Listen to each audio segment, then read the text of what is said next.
समय कितना भी कठिन क्यों न हो, वह आपको तब तक नहीं हरा सकता जब तक कि आप खुद हार न मान लें।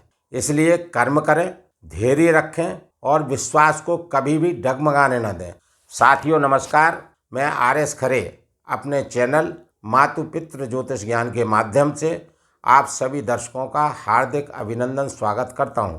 इस वीडियो में हम ग्रहों के गोचर के आधार पर चर्चा करेंगे कि मकर राशि वाले जातकों का माह दिसंबर 2024 उनके स्वास्थ्य के दृष्टिकोण से कैसा रहेगा।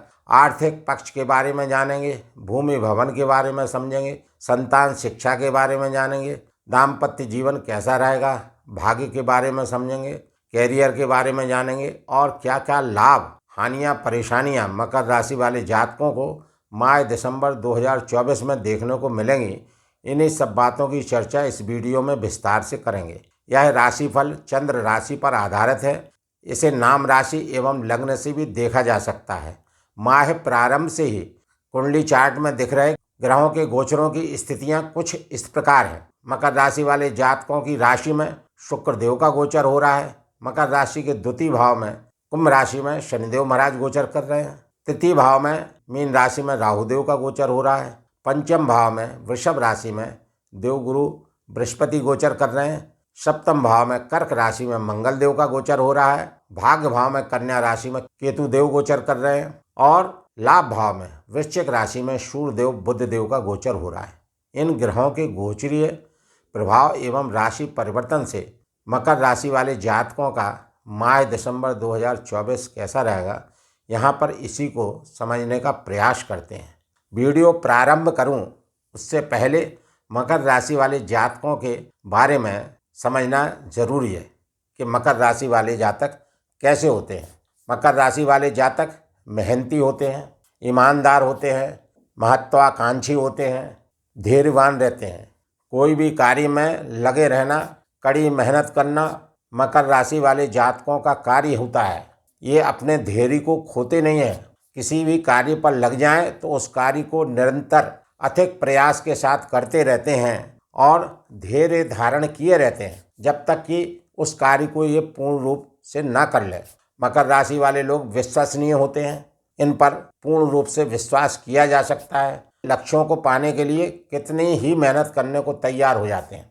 ये हमेशा जीवन में सतर्क रहते हैं, अलर्ट रहते हैं, व्यवहारिक होते हैं और सबसे बड़ी बात यह है कि ये अनुशासन प्रिय होते हैं और सिद्धांतों के साथ कभी भी समझौता नहीं करते और जिद्दी होते हैं। सिद्धांतों के साथ समझौता न करना और मकर राशि वाले जातकों का जिद्दी होना, यह इनकी बहुत बड़ी कमजोरी होती है, जिसकी वजह से ये कई बार अपने स्वयं का नुकसान कर बैठते हैं। फिर भी अपनी विश्वसनीयता, ईमानदारी को नहीं छोड़ते। मकर राशि वाले जातकों में विशेष बात होती है कि ये अनुशासन प्रिय होते हैं और किसी भी गलत चीज़ से कंप्रोमाइज़ नहीं करते, गलत कार्य करने से डरते हैं और अधिक मेहनती होते हैं। यह सब गुण मकर राशि वाले जातकों में इसलिए पाए जाते हैं कि मकर राशि वाले जातकों के स्वामी कौन है? शनिदेव महाराज। और शनिदेव महाराज कैसे हैं? अनुशासन प्रिय हैं, न्याय प्रिय हैं, कर्म फलदाता हैं। आप कर्म करेंगे तब फल देंगे। यूँ तो मकर राशि वाले जातकों की कई विशेषताएं हैं, लेकिन यहाँ पर केवल इतना समझ लेना ही पर्याप्त है कि ये लोग मेहनती, ईमानदार, महत्वाकांक्षी, धैर्यवान, विश्वसनीय और अनुशासन प्रिय होते हैं। अब मकर राशि वाले जातकों के लिए राशिफल कैसा रहेगा, इसी बात को यहाँ समझने का प्रयास करते हैं। तो मकर राशि में ही शुक्र देव विराजमान है। शुक्र देव का गोचर कहाँ हो रहा है? मकर राशि में हो रहा है और इनके स्वामी कौन है? शनिदेव महाराज हैं। तो शुक्र देव अपने मित्र शनिदेव के घर में विराजित होकर गोचर कर रहे हैं और 2 दिसंबर से 27 दिसंबर तक शुक्र देव महाराज का गोचर यहीं होने वाला है। लगभग पूरे माह गोचर आपकी राशि में ही होगा। और शुक्र देव 2 महत्वपूर्ण भावों के स्वामी हैं। एक दशम भाव कैरियर भाव और दूसरा पंचम भाव त्रिकोण भाव लक्ष्मी भाव। 2 महत्वपूर्ण भाव के स्वामी होकर शुक्रदेव महाराज अपने परम प्रिय मित्र शनिदेव के घर में गोचर कर रहे हैं और सप्तम दृष्टि से आपके स्पाउस को देखेंगे। तो यहाँ पर 2 चीज़ें मकर राशि वाले जातकों को देखने को मिलेंगी। शुक्र देव से बहुत शुभ फल प्राप्त होने वाले हैं इस माह में मकर राशि वाले जातकों को, इस गोचर से, क्योंकि शुक्र देव सौम्य ग्रह हैं और अपने परम मित्र यहाँ पर बैठकर गोचर कर रहे हैं और केंद्र त्रिकोण भाव है, पहला भाव, उसमें गोचर कर रहे हैं और पंचम भाव के स्वामी हैं। तो आपके संतान की शिक्षा कैसी रहेगी? अच्छी रहेगी। संतान की पढ़ाई अच्छी रहेगी। जो लोग प्रेम प्रसंग में हैं उनके प्रेम प्रसंग मधुर बने रहेंगे, क्योंकि शुक्र ही प्रेम है, प्रेम के कारक ही शुक्रदेव हैं और शुक्रदेव अच्छी स्थिति में है। तो लव रिलेशन आपके बने रहेंगे, मधुर रहेंगे। और दशम भाव के स्वामी हैं, कैरियर भाव के स्वामी। तो जो भी आपका कैरियर है, यदि आप सरकारी नौकरी में हैं, यदि प्राइवेट नौकरी में हैं, या आपका कोई व्यवसाय चल रहा है, तो इन सब क्षेत्रों में आपको लाभ देखने को मिलेंगे। शुक्रदेव मालिक हैं तो आपको कैरियर से लाभ दिलाएंगे। कैरियर में आपका उत्थान होगा, कैरियर में आपकी उन्नति होगी और उससे आपको धन लाभ होगा। पंचम भाव के कारकों से, दशम भाव के कारकों से जो भी लाभ होंगे, उन लाभों का संचय मकर राशि वाले जातकों के द्वितीय भाव में होगा, क्योंकि वहाँ पर शुक्रदेव के परम मित्र बैठे हुए हैं। कौन बैठा हुआ है शुक्रदेव के परम मित्र? शनिदेव महाराज। और शनिदेव महाराज क्या है? शनिदेव महाराज लग्नेश हैं, अति राजयोग कारक हैं आपके लिए। अति राजयोग कारक होकर मकर राशि, मकर लग्न वाले जातकों के लिए शनिदेव अपनी खुद की मूल त्रिकोण राशि, जो इनकी अति प्रिय राशि है, जिसमें ये उच्च जैसे फल देते हैं, उच्चस्थ स्थिति के फल कुंभ राशि में गोचर करते हुए शनिदेव महाराज देते हैं। बेहद शानदार स्थिति। धन भाव में बैठे हैं, स्थान बली होते हैं, धन का संचय होगा निश्चित रूप से। आपको कई माध्यमों से धन आएगा, वो धन का संचय भी मकर राशि वाले जातकों को संचय भी होगा। परिवार से संबंध प्रगाढ़ बनेंगे और 15 नवंबर से शनिदेव महाराज मार्गी भी हो गए, तो और अधिक शुभ फलों की प्राप्ति आपको कराएंगे। लग्न में बैठे हैं तो आपका मान बढ़ाएंगे, सम्मान बढ़ाएंगे, आप ऊर्जावान दिखेंगे, प्रसन्न चित्त रहेंगे, पारिवारिक सुख आपको देखने को मिलेगा। कुल मिलाकर शुक्रदेव का गोचर शानदार बना हुआ है। यदि कोई मनोकामनाएं आपकी पूर्व में रह गई थी तो उसके भी सफल होने के योग होंगे। जो लोग राजनीतिक कार्य में हैं उनको भी सफलता मिलेगी। देवगुरु बृहस्पति पंचम भाव में गोचर कर रहे हैं। बेहद शानदार स्थिति देवगुरु बृहस्पति की। पंचम भाव त्रिकोण भाव है, लक्ष्मी भाव है, और देवगुरु बृहस्पति का गोचर 2, 5, 7, 9, 11 भाव में बृहस्पति के गोचर बहुत अच्छे माने गए, जिसमें ये त्रिकोण भाव है तो भाग्य भाव में और पंचम भाव में विशेषकर देवगुरु बृहस्पति का गोचर बहुत शानदार रहता है।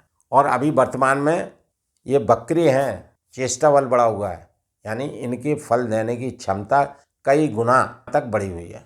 और सबसे विशेष बात यह है कि अभी 28 नवंबर 2024 से देवगुरु बृहस्पति चंद्रदेव के रोहिणी नक्षत्र से गोचर करते हुए चले आ रहे हैं और देवगुरु बृहस्पति 10 अप्रैल 2025 तक रोहिणी नक्षत्र से गोचर करेंगे। तो यहाँ पर स्थिति बहुत शानदार है। जब जब देवगुरु बृहस्पति चंद्रदेव के साथ में युति बनाकर गोचर करते हैं या चंद्रदेव की गुरुदेव की परस्पर दृष्टि होती है तो उस समय गज केसरी योग बनता है। हालांकि यहाँ पर गज केसरी योग नहीं बन रहा है, लेकिन गज केसरी योग जैसी स्थितियाँ जरूर है। उसी तरह की परिस्थिति देवगुरु बृहस्पति बनाते हुए दिख रहे हैं, क्योंकि चंद्रमा से ही गोचर कर रहे हैं। तो चंद्रदेव का शुभ प्रभाव देवगुरु बृहस्पति के साथ में किसी गज केसरी योग से कम मकर राशि वाले जातकों को देखने को नहीं मिलेगा। गज केसरी का मतलब आप समझ गए होंगे। गज माने हाथी, केसरी माने सिंह, जहाँ बुद्धि और बल, और उसके बाद में देवगुरु बृहस्पति जो कि संपूर्ण क्षेत्रों को सुविधा प्रदान करने वाले, संपूर्ण क्षेत्रों में लाभ प्रदान करने वाले, उनका शुभ नक्षत्र योग बनाता हुआ देवगुरु बृहस्पति पंचम दृष्टि से भाग्य भाव को देखेंगे। भाग्य की उन्नति होगी, भाग्य से आपको काफ़ी लाभ होंगे, भाग्य का सहारा मिलेगा, भाग्य से आपके काफ़ी कार्य बनेंगे। धर्म पुण्य के कार्य भी इस गोचर अवधि में आप कर सकते हैं। सप्तम दृष्टि लाभ भाव पर होगी, एकादश भाव पर होगी, जो इनके मित्र मंगल देव का घर है, और वहाँ पर सूर्य देव, बुध देव, बुधादित्य योग बनाकर गोचर कर रहे हैं। बेहद शानदार स्थिति। देवगुरु बृहस्पति की सप्तम दृष्टि एकादश भाव पर सूर्यदेव पर और सूर्यदेव की सप्तम दृष्टि पंचम भाव पर गुरुदेव पर। तो देवगुरु बृहस्पति और सूर्यदेव का समसप्तक दृष्टि संबंध बन रहा है, जो मकर राशि वाले जातकों के लिए अनेक लाभों के आयाम खोलेगा। संतान की शिक्षा का अच्छा होना, संतान की उच्च शिक्षा में प्रवेश मिलना, संतान की नौकरी लगने के योग बनना और संतान की हर तरह से उन्नति होना और कई स्रोतों से धन के लाभ होना। चूँकि भाग्येश एकादश भाव में बुधदेव बैठे हैं सूर्यदेव के साथ में, तो भाग्य का भी सपोर्ट मिलना, भाग से अनेक तरह के लाभ बुधदेव आपको देते हुए दिखेंगे। और यहाँ पर एकादश भाव में सूर्य बुध का क्या बना हुआ है? बुधादित्य योग बना हुआ है। बुध माने राजकुमार और आदित्य माने ग्रहों के राजा सूर्यदेव, दोनों की युति का होना, दोनों का समन्वय होना। एक राजा जिसको फुल पावर है अपने राज में, यहाँ पर राज से संबंध सभी ग्रहों से है, क्योंकि सभी ग्रह इनके चारों ओर घूमते रहते हैं। और बुध बुद्धि, वाणी, विवेक, तर्क, वितर्क, व्यापार, वाणिज्य के हिसाब से संपूर्ण जगत के, संपूर्ण चराचर जगत के ज्ञानी राजकुमार हैं, युवा हैं और अपने राजा के साथ में लाभ भाव में, अच्छे भाव में बैठकर बुधादित्य योग बना रहे हैं। इस बुधादित्य योग से मकर राशि वाले जातकों को चहुमुखी लाभ देखने को मिलेंगे, चारों तरफ से लाभ प्राप्त होंगे। 15 दिसंबर तक सूर्य और बुध देव की ये युति बनी है। 15 दिसंबर के बाद में सूर्यदेव ट्रांजिट कर जाएंगे द्वादश भाव में, तो यहाँ पर सूर्यदेव थोड़े से कमज़ोर हो जाएंगे, तो आपको सूर्यदेव के उपाय करना होंगे। देवगुरु बृहस्पति नवम दृष्टि आपकी राशि पर रखेंगे, तो यहाँ पर बेहद शानदार स्थिति बनी हुई है। आपकी राशि पर इनकी दृष्टि होगी, तो यहाँ पर शुक्रदेव ऑलरेडी गोचर कर रहे हैं, तो शुक्रदेव की पर सप्तम दृष्टि होना बेहद शानदार स्थिति बनी हुई है, क्योंकि ये नवम पंचम राजयोग गुरु शुक्रदेव का बन रहा है। इस नवम पंचम राजयोग से पंचम भाव के कारकों से और लग्न से आपको बेहद शुभ फलों की प्राप्ति होती रहेगी। शुक्रदेव की सप्तम दृष्टि भी आपके स्पाउस के घर पर है, दाम्पत्य जीवन भाव पर है, जहाँ पर मंगल देव कर्क राशि में नीचस्थ स्थिति में गोचर कर रहे हैं। यहाँ मंगल देव की स्थिति कमज़ोर है, लेकिन मंगल देव की इस कमज़ोर स्थिति को संभालने का काम शुक्रदेव इस्माय करेंगे। शुक्रदेव सप्तम दृष्टि से मंगल को शांत करने का कार्य करेंगे, क्योंकि मंगल अग्नि तत्व के ग्रह हैं और शुक्रदेव सौम्य ग्रह हैं। और यहाँ पर मंगल देव की सप्तम दृष्टि भी आपकी राशि पर है, और सप्तम दृष्टि कहाँ पर है? मकर राशि पर है, जो मंगल देव की उच्च राशि है। अतः मंगल देव भी सप्तम दृष्टि से आपको लाभ ही पहुँचाने का काम करेंगे। बस केवल आपको मंगल देव के संबंध में खास तौर से 2 बातों का ध्यान रखना। एक, आपको एग्रेशन नहीं करना है, क्रोध नहीं करना, क्योंकि मंगल अग्नि तत्व के ग्रह हैं, नीचस्थ स्थिति में हैं, तो आपको एग्रेसिव कर सकते हैं, आप में क्रोध ला सकते हैं, क्योंकि इनकी नीचस्थ दृष्टि भी आपकी राशि पर है। तो आप किसी भी हालत में क्रोध ना करें। क्रोध तो वैसे किसी को भी नहीं करना चाहिए, क्रोध से हमेशा सभी को बचना चाहिए। इस संबंध में श्री गोस्वामी तुलसीदास जी महाराज ने भी श्री रामचरितमानस के माध्यम से समझाया है। काम क्रोध मद लोभ सब नाथ नरक के पंथ। ये काम और क्रोध, मद और लोभ, ये सब नरक के द्वार पर ले जाने वाले रास्ते हैं। कहने का मतलब ये परेशानी में डालने वाले रास्ते हैं, इनसे मिला कुछ नहीं है। तो इन चीज़ों से जहाँ तक हो हर व्यक्ति को बच के रहना चाहिए। दूसरी चीज़ यह है, दिसंबर का माह चल रहा है। इस दिसंबर माह के बाद नया वर्ष 2025 प्रारंभ होगा। नया वर्ष 2025 मंगल का वर्ष रहेगा, तो आपको मंगल और मंगल के स्वामी श्री हनुमान जी महाराज की उपासना आराधना किसी न किसी रूप में वैसे भी करना है।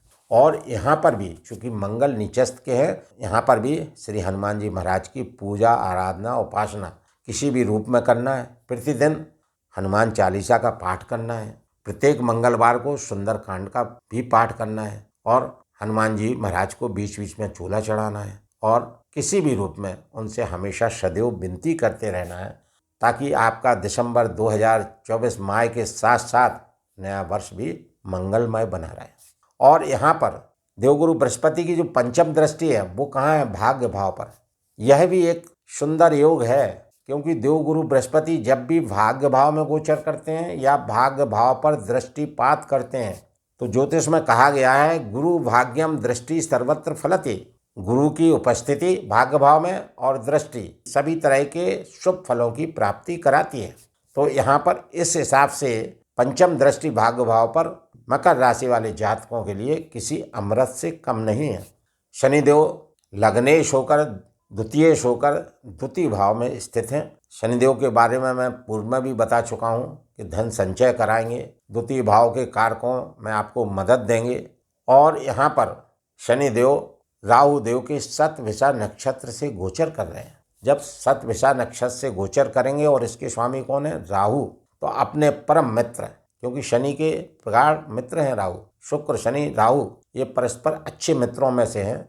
और ये राहु देव के नक्षत्र में गोचर करेंगे तो और बेहद शुभ फलों की प्राप्ति मकर राशि वाले जातकों को देखने को मिलेगी। शतभिषा नक्षत्र, शतभिषा नक्षत्र का मतलब क्या है? 100 डॉक्टर, 100 चिकित्सक। इस अवधि में ज्योतिष के हिसाब से 100 चिकित्सक आपके लिए हीलिंग का काम करेंगे। अब वो हीलिंग कैसे होगी? वो हीलिंग होगी शनिदेव से। शनिदेव आपकी राशि के स्वामी हैं, शतभिषा नक्षत्र में गोचर कर रहे हैं, तो आपका स्वास्थ्य कैसा रहेगा? बेहद अनुकूल रहेगा, प्रतिकूल हो ही नहीं सकता, क्योंकि 100 डॉक्टर घेरे हुए हैं, 100 चिकित्सक आपको वाच कर रहे हैं, प्रतिकूल हो ही नहीं सकता। हुआ कि आपको उनने ठीक किया।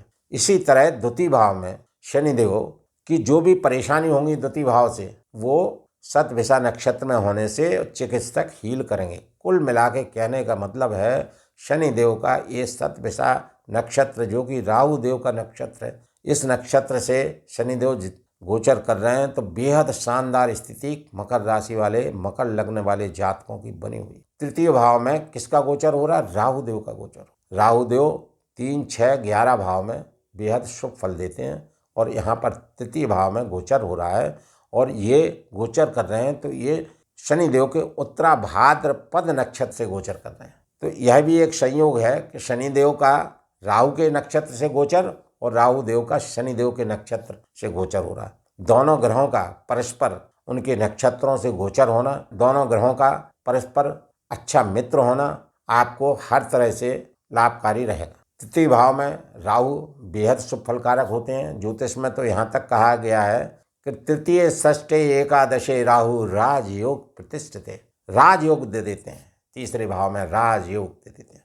बस यहाँ पर थोड़ी सी प्रॉब्लम कभी कभार ये आती है कि ये छोटे भाई बहनों का भाव है, तो उनसे कभी कभार बीच में संबंध बिगड़ सकते हैं यदि राहु देव की स्थिति आपकी लग्न कुंडली में ठीक नहीं है, अशुभ है तब। अदरवाइज वो भी देखने को नहीं मिलेगा। कुल मिलाकर मकर राशि वाले जातकों का माह दिसंबर 2024 ग्रह गोचर के हिसाब से बेहद शुभ एवं अनुकूल बना हुआ है। फिर भी आप अपने राशि के स्वामी श्री शनिदेव महाराज के बीज मंत्र की एक माला जाप करें। ओम प्राम प्रीम प्रोम सह शनि नमः, क्योंकि शनिदेव महाराज की उतरती हुई 7.5 का प्रभाव है।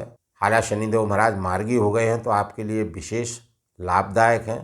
और प्रत्येक शनिवार को सूर्यास्त के बाद पीपल के वृक्ष के समीप सरसों के तेल का दीपक जलावें। सूर्यदेव के लिए, क्योंकि सूर्यदेव 16 दिसंबर से द्वादश भाव त्रिक भाव में गोचर करेंगे, तो सूर्यदेव के लिए प्रातःकाल सूर्योदय के बाद सूर्यदेव को जल अर्घ्य देवें और सूर्यदेव का बीज मंत्र ओम घृणी सूर्याय नमः का जाप 108 बार नित्य करें। मंगलदेव नीचस्थ स्थिति में है तो मंगलदेव के लिए श्री हनुमान चालीसा का पाठ नित्य करें और प्रत्येक मंगलवार को सुंदरकांड का पाठ करें और हनुमान जी महाराज की पूजा आराधना उपासना किसी भी रूप में करें और मंगलदेव का बीज मंत्र ओम अंग अंगारकाय नमः का जाप 108 बार नित्य करें। बताए गए इन उपायों को यदि मकर राशि वाले जातक करते हैं तो मकर राशि वाले जातकों का माह दिसंबर 2024 बेहद शुभ एवं अनुकूल व्यतीत होगा। यहाँ पर मैं अपने प्रिय दर्शकों से विनम्र अनुरोध करता हूँ कि इस वीडियो में मेरे द्वारा जो भी जानकारी दी गई है यदि आपको सटीक लगी हो तो कृपया आप अपने मातृ पितृ ज्योतिष ज्ञान चैनल को लाइक, सब्सक्राइब एवं शेयर करना ना भूलें। धन्यवाद।